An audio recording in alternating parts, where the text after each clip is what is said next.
So in this video I'm going to be breaking down how Ederson would radically change Amorim's midfield, analysing the specific attributes that United desperately need, that I think Ederson brings in abundance. And so you're going to be seeing a few different tactical models, which should shed some light on why I think Ederson offers something different compared with Mainoo, Collier, Ugarte, Bruno, Ederson and Casemiro. I'll leave my previous video on Ederson instead of replacing Mainoo in the eye above, but let's get straight into analysing the Atalanta Brazilian. So why Ederson? Two words, pace and power. I've spoken about this frequently over the last few months, and to be fair, this isn't exactly a secret, as it seems most people from the analysts on the overlap to Pep Guardiola himself have now recognised a shift in the tactical meta. But what is that shift and why is it significant for Manchester United? Well, if we look at Ederson, for a central midfielder, he's absolutely rapid over medium to longer distances. And you may say, well, he's not a winger or a fullback, so why does pace for a central midfielder matter? Well, I'll give you a perfect tactical example of how having a central midfielder with this type of pace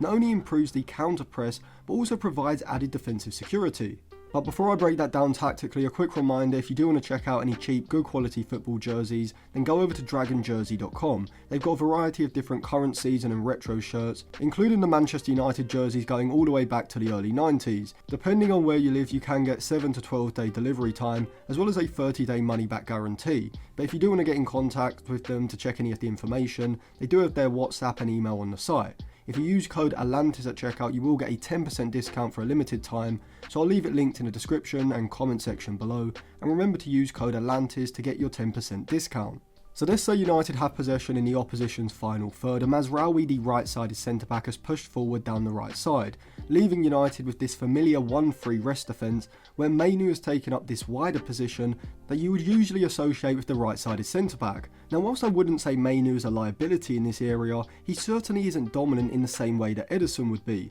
and that's because of pace and power. Or more specifically, Ederson's speed across the ground over 10 to 30 yards, his robust physicality when engaging in duels with the attacker, as well as his aggressive tackling technique, either when standing or sliding into a challenge. Ugarte would be a better option in this type of area compared with Mainoo, as he does have a lot of similar attributes to Ederson, but there are going to be certain cases where Ugarte is not going to be able to provide what Ederson can, and that is on the recovery. See, with Ugarte, he would much prefer to move towards the attacker in a 1v1, facing him directly in the channel, with the ball at the player's feet, compared with having to race back towards his own goal, trying to defend a pass in behind down the channel, where it essentially becomes a race between the opposition's winger and Ugarte, and this is where Ederson comes into play, as like Amadou Onana, who I actually preferred to Ugarte in the summer, Ederson is fantastic on the recovery. And so whilst at the moment Amorim may be reluctant to push one of the wide centre-backs forward and to have either Ugarte or Mainoo taking up a wide position in the rest defence, because of this exact situation, Ederson would be perfect for this role.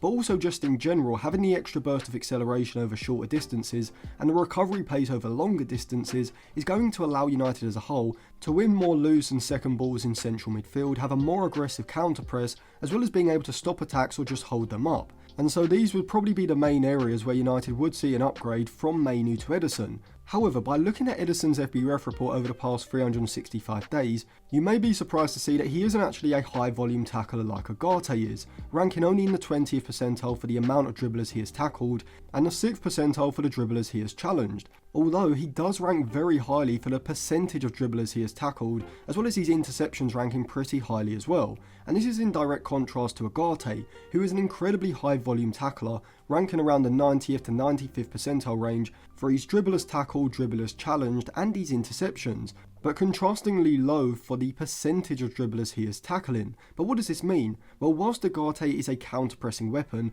someone who is more of a proactive defender, who you want to be given the license to push higher up the pitch and given the freedom to jump out of position and look to win the ball back with a tackle or interception high up the pitch, Ederson is a recovery asset, someone who you want sitting behind the play in the rest defence, shuttling across the cover space and engage opposition attackers driving forward with the ball, looking to keep pace and either put in a tackle or hold play up to allow United to get back into their defensive shape. And so stylistically, from a pressing and defensive point of view, I actually think a double pivot of Ugarte and Ederson is perfect for Amorim's 3-4-3 system. However, we can't pretend that Ederson is an upgrade in all areas compared with Mainoo, as I do think Mainoo is far better when it comes to his press resistance and being able to dribble past players in congested areas, as seen by the fact that he ranks in the top 1% for the volume of successful take-ons he's completed, as well as the 91st percentile for his carries into the penalty area. Ederson, on the other hand, doesn't quite have the same level of close ball control as Mainoo, which is reflected in his take-ons, sitting slightly lower around the 60th percentiles.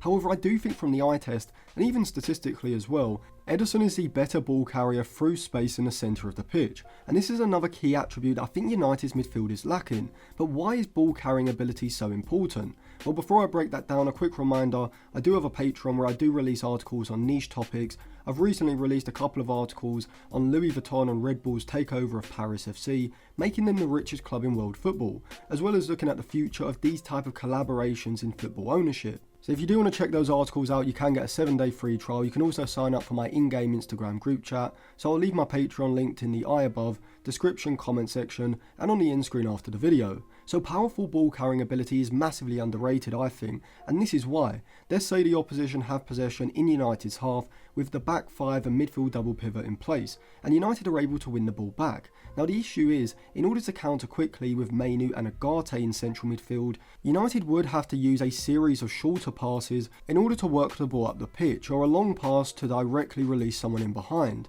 But having someone who can pick up possession in the defensive third and drive the ball through the middle third and even into the final third reduces the amount of passes and players involved in progressing the ball forward. And just in general, having one player that can provide this sort of ball progression on their own makes it significantly easier and more reliable to progress the ball forward rather than having to exchange a series of passes. Now of course, the wing-backs Ahmad and Dorgu do have this powerful ball carrying ability. However, most of the time when possession is won back, they are going to be in deeper positions in the back line, and so United would have to go backwards or wide to get them into possession to then carry the ball forward, which of course is still an option, but ideally you want to be able to win the ball back and then have someone who can carry the ball forward immediately, and so you need someone in central midfield in these deeper areas who can provide this. And at the moment, other than Garnacho, who of course isn't doing this from a deeper central midfield area, United don't have anyone at Ederson's level who can provide this sort of ball carrying ability through the centre of the pitch. But what really sells me on Ederson is that whilst you could say Ederson is limited, which I probably would say,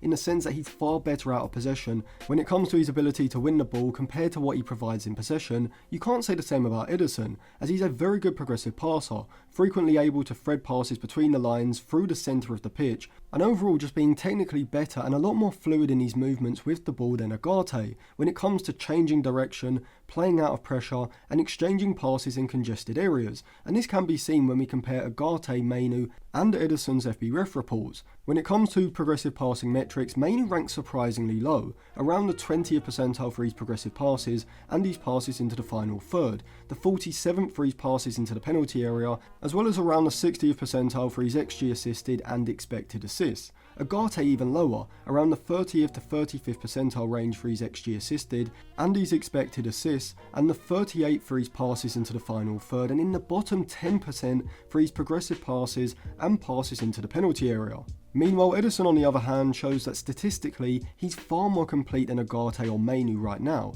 ranking in the 66th percentile for his XG assisted, the mid 70th percentiles for his expected assists and his passes into the final third, as well as the mid 80th percentiles for his progressive passes and his passes into the penalty area. And so you can see that Ederson wouldn't just be an improvement on Mainoo defensively and being more of a reactive defender than Ederson, using his recovery pace to sweep up in the rest defence, but also in possession when it comes to his ball carrying into space, allowing United to transition the attack quickly and efficiently, as well as being a ball progression threat via his passing as well, alongside having a similar ability to Mainoo when it comes to scoring from outside of the box. As whilst he doesn't have the same finesse or placement in his shooting as Mainoo, he does have an absolute cannon of a strike that he can release when he is pushing forward around the box. So let me know what you think of Ederson. Is he the right signing for Manchester United if Mainoo was to be sold? And because of his price tag, I am going to be doing a video looking at an Ederson alternative. So see if you can guess who it is in the comment section, and make sure you subscribe and click the bell so you don't miss out on that future video.